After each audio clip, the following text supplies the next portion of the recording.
جی میرا نام سعد رشید ہے اور میں 9/1/2024 شام 4 بجے اپنے گھر کی طرف جا رہا تھا. شکور ہاسپٹل گیٹ نمبر 2 بختیاری گارڈن کے پاس 2 گاڑیاں آئیں. انہوں نے مجھے روکا اور اس میں سے کچھ افراد باہر نکلے جو کہ 7 کا نامعلوم افراد تھے. اس وقت انہوں نے مجھے کہا کہ جی ہم FIA سے ہیں, آپ کی کوئی انکوائری ہے تو آپ کو ہمارے ساتھ جانا پڑے گا. تو وہ مجھے زبردستی اپنی گاڑی کے اندر بٹھا کے لے گئے. انہوں نے گاڑیاں جہانیہ کی طرف لے کے گئے, وہاں سے پھر مختلف مقامات کی طرف ان کی گاڑیاں جاتی رہی. اور اس دوران انہوں نے مجھے جبری اور انہوں نے مجھے دھمکیاں بھی دی, اور دھمکیاں دینے کے بعد انہوں نے میرے سے پیسوں کا مطالبہ کرنے لگ گئے کہ جی آپ ہمیں 50 لاکھ روپے کی اماؤنٹ دیں گے تو پھر ہم آپ کی جان چھوڑیں گے, ادروائز ہم آپ کو جان سے مار دیں گے. تو پھر میں نے اپنے دوست سے اپنی جان بچانے کے لیے پھر میں نے اپنے ایک دوست سے رابطہ کیا اور اس سے میں نے ریکویسٹ کی کہ مجھے اماؤنٹ بھیجو. خیر 20 لاکھ روپیہ میں نے ان کو اماؤنٹ جو ہے ان کے دیے گئے اکاؤنٹ کے اندر ٹرانسفر کی. جب میں نے وہ اماؤنٹ ان کے اکاؤنٹ میں ٹرانسفر کی تو انہوں نے مجھے وہاڑی چوک کے قریب اتار دیا, جہاں پہ پھر میں نے فیصل موور کے بس اڈے کے پاس جا کے موبائل سے اپنے بھائی کو فون کیا کہ مجھے یہاں سے آ کے لے جاؤ.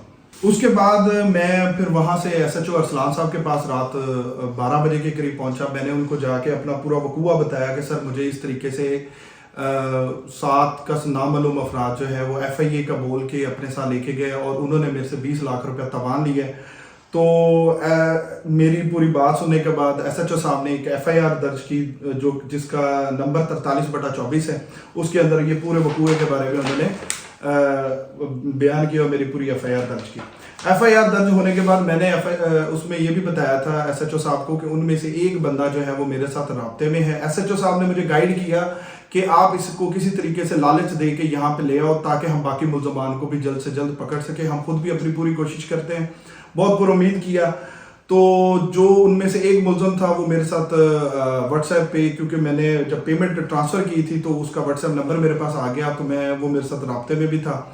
تو اس نے مجھے وہ 12 تاریخ کو پھر میرے پاس یہاں پہ کھانے والا آیا, کیونکہ میں اس کو پیسوں کا اور جیسے مجھے SHO صاحب نے بولا ویسے میں نے لالچ دیا. وہ 12 تاریخ کو جب یہاں پہ پہنچا تو SHO صاحب کو اس بات کا علم تھا کہ ملزم جو ہے وہ یہاں پہ پہنچ رہا ہے. میرے ساتھ کچھ وکیل صاحبان بھی تھے. تو SHO صاحب بھی موقع پہ پہنچ گئے جب وہ میرے پاس آفس میں آیا. آفس میں آنے کے بعد SHO صاحب نے اس کی پراپر تفتیش کی, جس کے اندر اس نے یہ ایگری کیا کہ یہ وقوع ہم نے کیا ہے اور اس کے اندر ہمارے ساتھ اسپیشل برانچ کے رانا محمد آصف اور امنان بشیر, ڈاکٹر جان زیب اور سعد کی ریکی کرنے والا جو بندہ احسن اوان بھی اس میں ملوث ہے. اس کے بعد SHO صاحب اس کو تھانے میں لے گئے. وہاں پہ جا کے اس کی دوبارہ انویسٹیگیشن پراپر کی گئی, تو جس کے اندر اس نے یہ انکشاف کیا کہ ہم اس سے پہلے 10 وارداتیں ایسی کر چکے ہیں, اور اس نے اس کے اندر بھی ان تمام ملزمان کے نام بھی بتائے.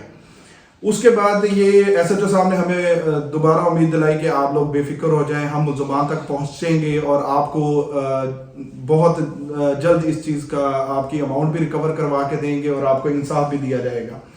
لیکن پورا 1 مہینہ تک یہ کارروائی چلتی رہی. 1 مہینہ تک ہمارا پولیس سے جو رابطہ ہے وہ تقریباً نہ ہونے کے برابر ہو گیا, کیونکہ جو ہمارا تفتیشی تھا شفقت سسرانہ وہ ہمارا فون نہیں اٹھا رہا تھا, اور SHO صاحب ہمیں صرف یہی کہہ رہے تھے آپ نے پیچھے نہیں ہٹنا, ہم آپ کے ملزمان کو پکڑیں گے.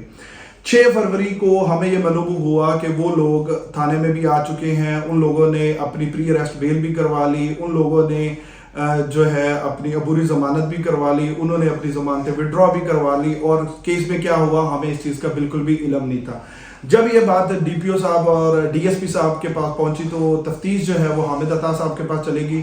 حامد عطا صاحب نے اس پورے وقوعے کی جب پراپر انویسٹیگیشن کی تو ہمیں معلوم یہ ہوا کہ پرانی جو تفتیش ہوئی ہے, جس کا ہمیں بالکل معلوم نہیں تھا, جو پرانی تفتیش ہوئی ہے اس کے اندر ان لوگوں نے لین دین کا ہمارا کوئی معاملہ بنا دیا, اور لین دین کا معاملہ جیسے بنا, اور 6 تاریخ کو جب انہوں نے اپنی بیل جو ہے وہ وڈرال کی تو میرے پہ